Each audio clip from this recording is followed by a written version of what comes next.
In front of me in my rack today I have the Pynamic 500 compressors, and these are not very well known compressors. I think they've actually sold less than 100 modules of these ones at this moment, and that makes them even more interesting because it's something else than the modules we're normally talking about. Like, these are really quite unique and quite special. Let me explain.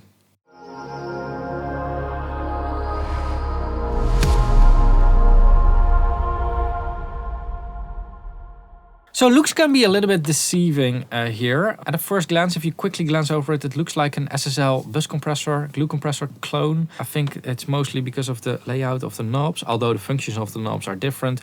And the compression meter, which is just the same type as a lot of glue compressor, VCA compressors use. But this is not a VCA compressor. This is actually a PWM compressor, pulse width modulation compressor, which is based on the Pi 4060, which I have no experience with. So everything that I'm going to say about these compressors is just about these, not about the comparison between what they are modeled after. So let's first run through how this thing works.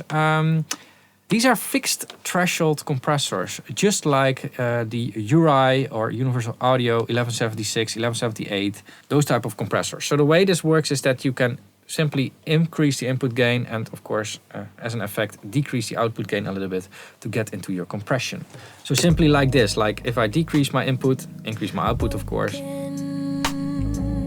can get it into compression. Now, having a fixed threshold is not a big deal on analog because we have like hands and fingers. We can adjust multiple knobs at the same time.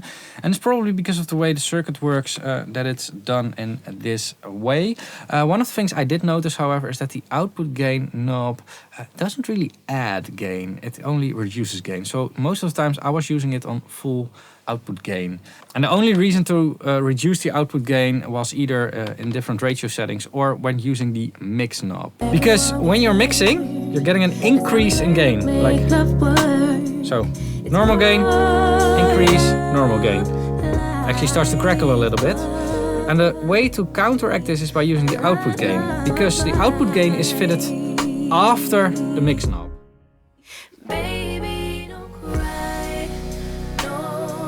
So that's what I use the output the most for.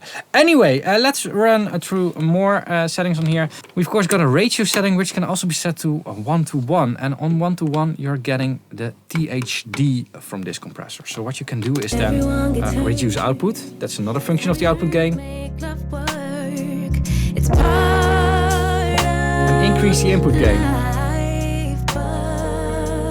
And then you're getting some nice crackle to the sound. And what I've noticed is that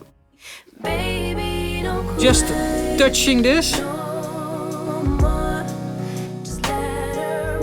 actually sounds very nice.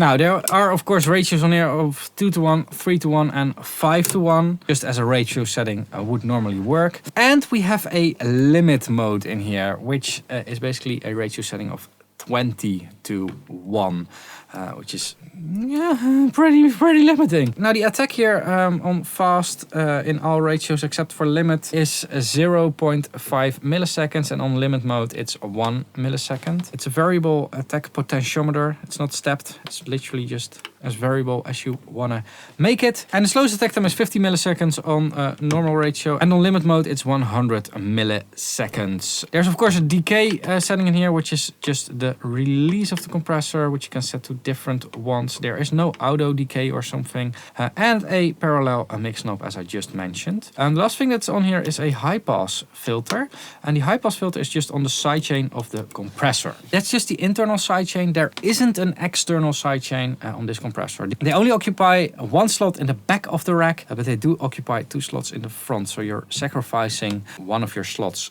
basically. I mean, it's no big deal because otherwise the knobs and buttons would be really small and fiddly, so I understand why they gone for this.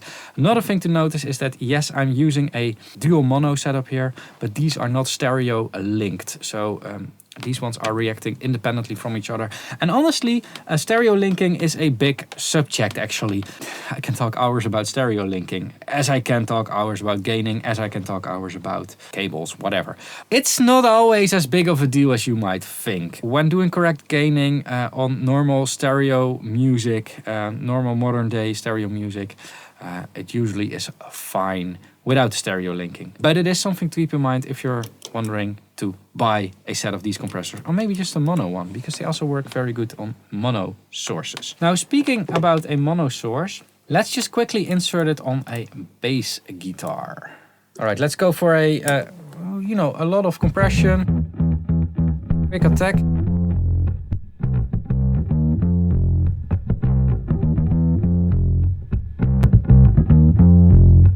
So one of the downsides of not having extra output gain here is that on bypass we are a little bit louder, which is annoying. But from here I will adjust this in the edit. So gain will be compensated in the edit just to make listening easier.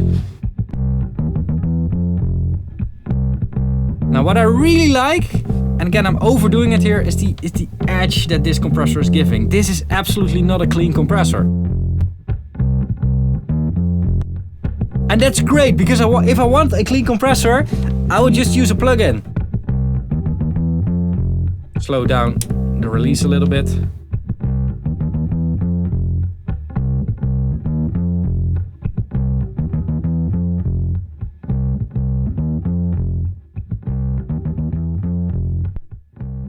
Maybe even put it in limiting mode.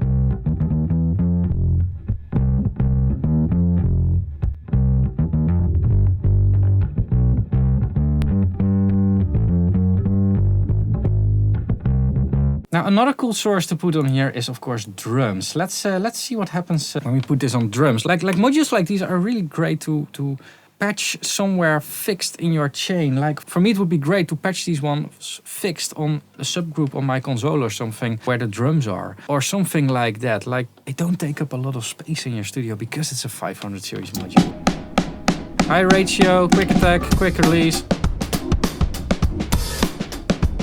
Oh, nice. So, this is really nice to blend. So let's decrease output a little bit.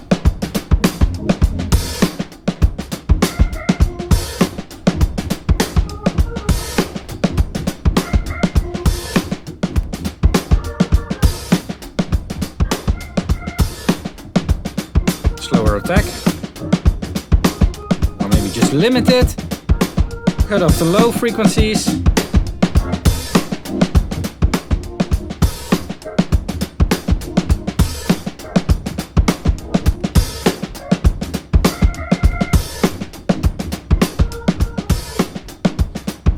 Lower ratio.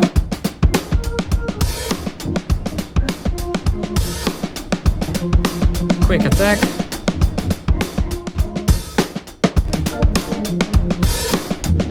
Like that.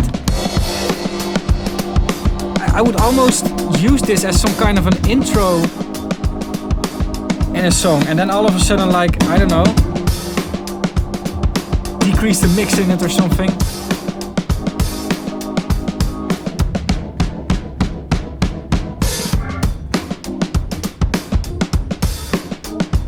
Like that. What they also work good on, what I noticed, is just on the stereo bus, just on a Masterbus.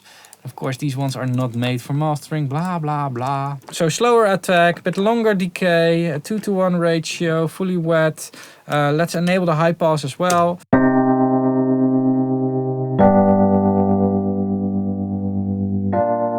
Decrease the output a little bit.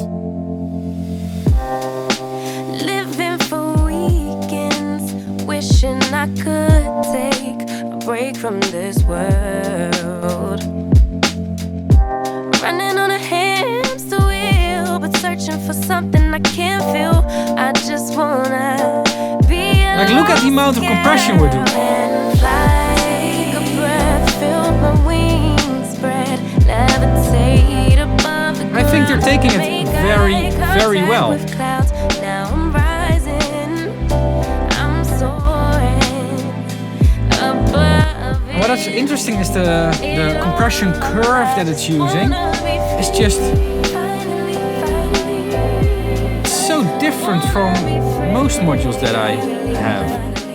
And throughout the weeks of using them, these modules constantly gave me the feeling that they knew what was coming and they knew what I intended to do with the content I was sending through it. Which sounds maybe a little bit weird for people that just work in the box and that kind of stuff. But I normally only experience that behavior from a compressor if it's a tube compressor, and usually not just any tube compressor.